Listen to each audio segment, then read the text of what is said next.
el Evangelio que es verdad y poder de Dios para salvación a todo aquel que cree. Podemos seguir respondiendo a tan grande amor, amando a Dios por sobre todas las cosas y al prójimo como a uno mismo. Podemos seguir doblando nuestra rodilla ante el Rey de Reyes y Señor de Señores. Podemos seguir viviendo cada día para la gloria del Señor. Porque de Él, por Él y para Él son todas las cosas desde ahora y para siempre.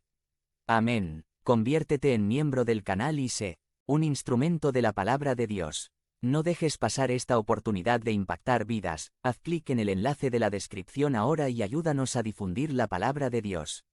La última noche. By Wilbur Madera Rivas. Sumari. Jesús es el Cordero Pascual que murió en nuestro lugar.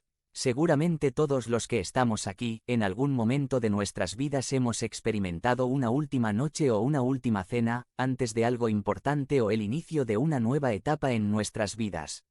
Por ejemplo, ¿recuerdas la última cena que tuviste con algún familiar que ha partido, o la última noche que jugaste un partido de despedida con tu equipo de básquetbol?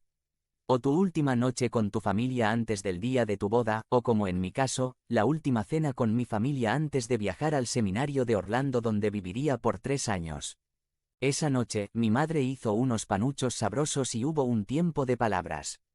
Recuerdo que mi hermano dio una especie de discurso muy emotivo que terminó en lágrimas de todos los que estábamos ahí. Y luego los abrazos de despedida, pues al día siguiente salía nuestro vuelo hacia una nueva etapa de nuestras vidas con la bendición de Dios. Han pasado más de 30 años de esa noche y todavía vienen recuerdos vívidos de ella.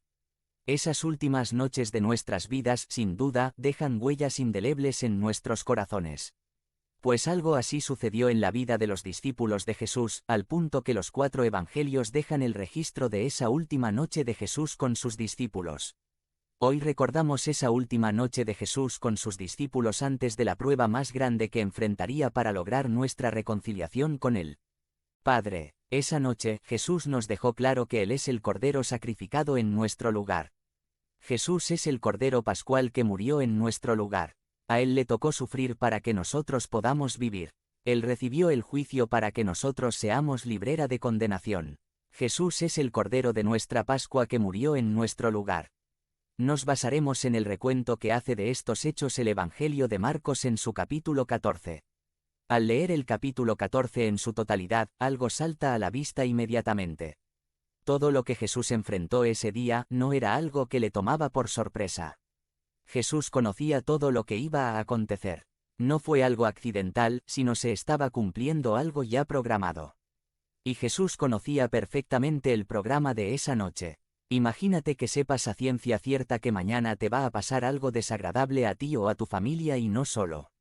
Es como un presentimiento, sino es una certeza y conoces punto por punto todos los detalles del evento que acontecerá.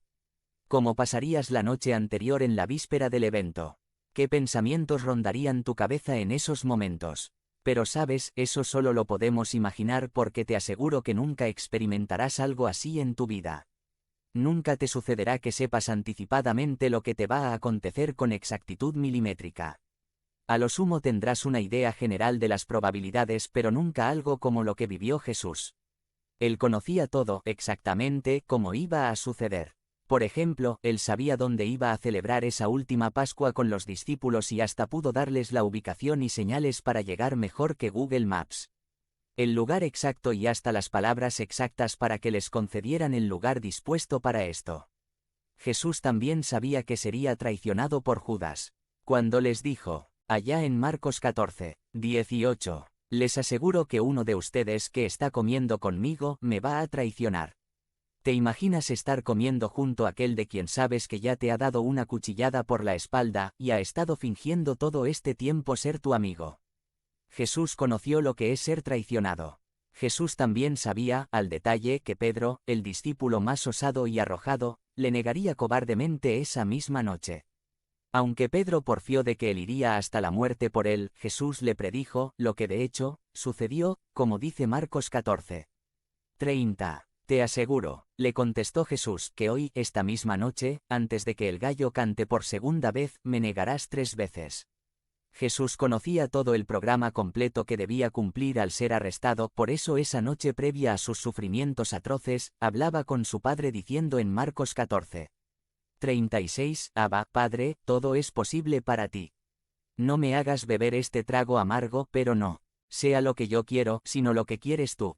Tú y yo quizá hemos tenido momentos de sufrimientos difíciles y aunque fueron sorpresivos y angustiantes, si lo piensas, fue una verdadera bendición no saberlo de antemano, porque los hubieras sufrido desde el momento que lo supiste hasta que aconteció históricamente. Pero Jesús sabía todo lo que iba a enfrentar y aún así, dijo: pero no sea lo que yo quiero, sino lo que quieres tú. Su deseo de obedecer al Padre era más grande que cualquier sufrimiento previsto y conocido de antemano. Jesús estaba llevando a cabo el plan acordado en la eternidad para reconciliarnos con Dios. No había plan B, no había plan de contingencia. No había salida de emergencia. Esto tenía que acontecer como estaba previsto. Ya lo había dicho de antemano, en Marcos 10. 33 a 34, ahora vamos rumbo a Jerusalén, y el Hijo del Hombre será entregado a los jefes de los sacerdotes y a los maestros de la ley. Ellos lo condenarán a muerte y lo entregarán a los gentiles. Se burlarán de él, le escupirán, lo azotarán y lo matarán. Pero a los 3 días resucitará. Mis hermanos, Jesús conocía todo el programa al detalle, aún así, no se echó para atrás, sino prosiguió hasta las últimas consecuencias. Jesús es el Cordero Pascual que murió en nuestro lugar. Ahora bien, esa última noche con sus discípulos transcurre en el contexto de una celebración judía muy importante, la Pascua. Marcos 14, 12 nos dice: el primer día de la fiesta de los panes sin levadura, cuando se acostumbraba sacrificar el Cordero de la Pascua, los discípulos le preguntaron a Jesús: ¿dónde quieres que vayamos a hacer los preparativos para que comas la Pascua? De entrada, hay una celebración importante para el pueblo judío y hay de por medio, un sacrificio. Pascua implicaba que un cordero moriría. No, había de otra. Alguien tenía que morir, el Cordero de la Pascua. Para entender a mayor profundidad esto de la Pascua y sus implicaciones para esa noche, necesitamos ir al Antiguo Testamento, al libro de Éxodo, donde encontramos la institución de la Pascua. Recordemos que el pueblo de Israel había sido esclavo de Egipto por cientos de años y Dios, acordándose de su pacto, al ver el sufrimiento de su pueblo, envió a Moisés y a Aarón, para ser los interlocutores con Faraón para que dejara librera a su pueblo. A través de grandes señales y prodigios en forma de plagas, Dios doblegó el corazón duro de Faraón para dejarlos ir. Esa última noche en Egipto, previo a su éxodo, el pueblo debía practicar una ceremonia que se llamó la Pascua para recordar por siempre lo que Dios había hecho por su pueblo Israel. Dice Éxodo 12, 3 a 8, 3 hablen con toda la comunidad de Israel, y díganles que el día 10 de este mes todos ustedes tomarán un cordero por familia, uno por cada casa. 4. Si alguna familia es demasiado pequeña para comerse un cordero entero, deberá compartirlo con sus vecinos más cercanos teniendo en cuenta el número de personas que sean y las raciones de cordero que se necesiten, según lo que cada persona haya de comer. 5. El animal que se escoja puede ser un cordero o un cabrito de 1 año y sin defecto. 6. Al que cuidarán hasta el 14 del mes, día en que la comunidad de Israel en pleno lo sacrificará al caer la noche. 7. Tomarán luego un poco de sangre y la untarán en los 2 postes y en el dintel de la puerta de la casa donde coman el cordero. 8. Deberán comer la carne esa misma noche, asada al fuego y acompañada de hierbas amargas y pan sin levadura. En ese momento histórico, el pueblo debía sacrificar a este cordero y marcar la puerta de cada casa con su sangre para que el ángel exterminador pasara de largo esa noche y no matara al primogénito de esa casa. La sangre de ese cordero fue derramada en lugar de la vida de los primogénitos. Ese cordero murió para que pudieran vivir. A partir de ese momento, cada año debían practicar el sacrificio de ese cordero, aunque ya no iban a poner la sangre en las puertas, si debían comerlo y acompañarlo con hierbas amargas y el pan sin levadura, para que recordaran por siempre que el Señor los había liberado de la esclavitud de Egipto y los había llevado a la tierra prometida. Cada año el pueblo de Dios debía recordar y conmemorar esta celebración. Éxodo 12, 24 a 27 recalca la importancia de esta celebración. 24. Obedezcan estas instrucciones. Será una ley perpetua para ustedes y para sus hijos. Cuando entren en la tierra que el Señor ha prometido darles, ustedes seguirán celebrando esta ceremonia. Y cuando sus hijos les pregunten, ¿qué significa para ustedes esta ceremonia?, les responderán: este sacrificio es la Pascua del Señor que en Egipto pasó de largo por las casas israelitas. Hirió de muerte a los egipcios, pero a nuestras familias les salvó la vida. La Pascua era una celebración en la que moría alguien para que otros vivieran. Y debía recordarse perpetuamente y ser incluso de enseñanza didáctica para los hijos, para que ellos, aunque no estuvieron esa noche del hecho histórico, siempre pudieran saber y recordar que Dios pasó de largo o perdonó la vida de los condenados porque hubo alguien que murió por ellos y gracias a esto, fueron verdaderamente librera. Ahora regresando a Marcos 14, vemos a Jesús, en el contexto de la Pascua, ya con todas las particularidades de la celebración cumplidas, establece una ceremonia que es también para que los cristianos sigamos perpetuando hasta que el Señor regrese en gloria. Jesús estableció su cena, llamada también la mesa o cena del Señor, para que nosotros también miremos el Evangelio representado por medio de señales, sellos y símbolos y comamos por medio de la fe de ese Cordero sacrificado por nosotros. Porque Jesús es el Cordero Pascual que murió en nuestro lugar. Dice Marcos 14, 22-24. Mientras comían, Jesús tomó pan y lo bendijo. Luego lo partió y se lo dio a ellos diciéndoles: tomen, esto es mi cuerpo. Después tomó una copa, dio gracias y se la dio a ellos, y todos bebieron de ella. Esto es mi sangre del pacto que es derramada por muchos, les dijo. Esa noche, habían cenado el Cordero Pascual, pero Jesús aquí les habla de la realidad a la que ese Cordero de la Pascua sacrificado apuntaba. Ahora no debemos pensar en un animalito que muere por alguien más, sino ahora debemos pensar en la realidad a la que apuntaba ese sacrificio. Ahora no era el cuerpo de un cordero el que era sacrificado, sino sería Jesús el cuerpo sacrificado.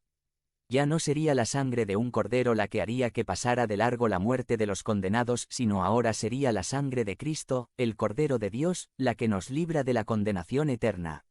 Con estas palabras Jesús estaba estableciendo una cena que sustituía a la Pascua. La Pascua era una señal que apuntaba a Cristo, ahora la cena del Señor también apunta a la realidad y cumplimiento de la obra eterna del Cordero de Dios que quita el pecado del mundo. Esta cena es un símbolo, señal o sello que Cristo nos dejó para recordar o conmemorar lo que hizo por nosotros y comunicar los efectos espirituales que se desprenden de su obra. A lo largo de la historia ha habido discusiones teológicas respecto al significado o sentido en el que Cristo pronunció estas palabras: esto es mi cuerpo o este pan es mi cuerpo. Algunos lo toman en sentido literal, asumiendo que en esta mesa está físicamente el cuerpo de Cristo. Pero nosotros sabemos que Jesús dijo esto en sentido figurado. Es decir, Jesús estaba diciendo: este pan representa o es un símbolo de mi cuerpo.